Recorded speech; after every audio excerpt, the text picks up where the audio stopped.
Yeah, I don't. I felt it was a good time to make this audio again, guys. I said it before, but things gotta be rehashed.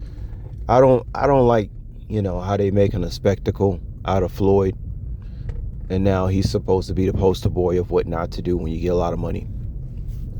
First of all, a lot of people don't really know the ins and outs uh, of not only fame, but famous people who have a lot of money or athletes. I remember watching this video of a basketball player who was explaining NBA. He was explaining how a lot of people don't understand.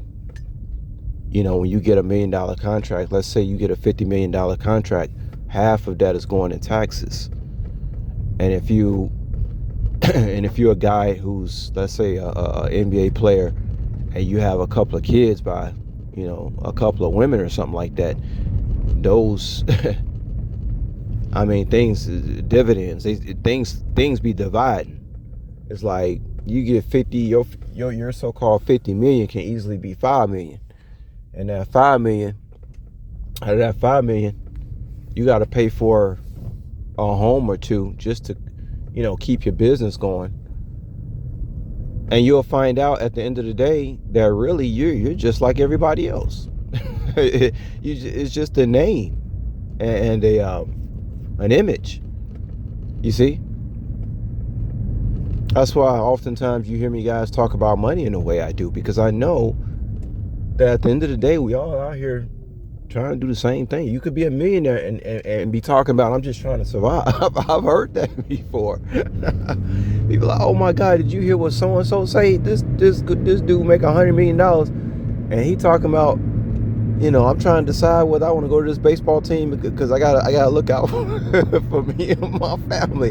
And the average knucklehead out here don't understand that. I understand that though. You see, I understand that completely. You could be a millionaire and you could be just surviving. How often do we hear people talk about that? It's really funny when you think about it, But I don't want to be long. Just to get back to Floyd.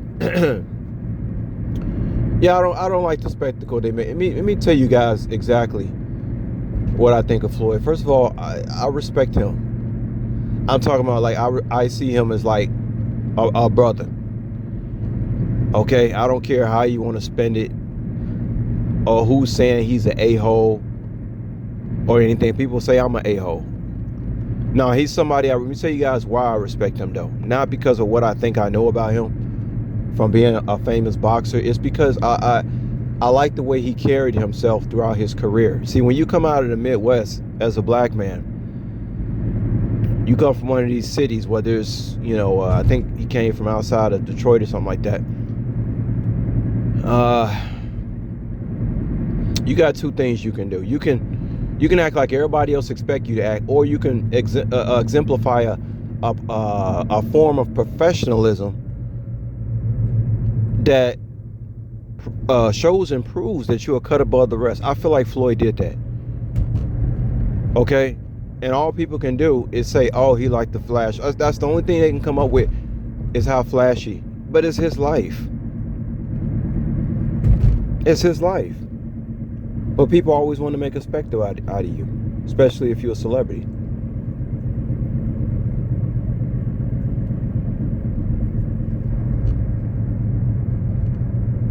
As far as him being flashy, that's actually funny to me. Because he knows how people think, and he just used money to personify how people personify money. It's almost like he just, it's kind of like what I told you guys yesterday. At the end of the day, you just give people what they want. That's what he doing. When he show that money, people want to see that. He used that as a business practice.